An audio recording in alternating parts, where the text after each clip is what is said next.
Saat ini Sulawesi Utara sedang menghadapi cuaca pancaroba di mana sangat rawan akan penyakit DBD. Warga Sulawesi Utara dihimbau untuk tetap waspada dan selalu menerapkan 3M, yaitu membersihkan, menimbun, dan menguras semua wadah yang memungkinkan terjadinya perkembangbiakan nyamuk DBD.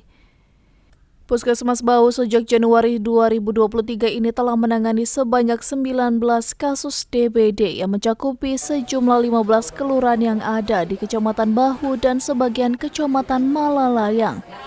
Dr. Heski Lintang, Kepala Puskesmas Bahu, mengatakan pihaknya telah menuntaskan penanganan terhadap 15 kasus DBD di wilayah tersebut, di mana kesemua kasus tersebut berhasil ditangani dengan baik. Dari bulan Januari sampai di bulan Juli ini itu ada 19 kasus.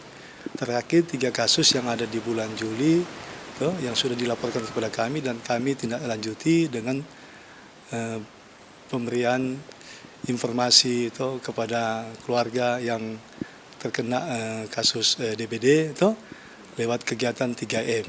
Nah, setelah kami mendapatkan itu informasi, kami akan turun ke lapangan, istilahnya making PE, penyidikan epidemiologi. Itu ada kasus-kasus yang perlu orang selidiki.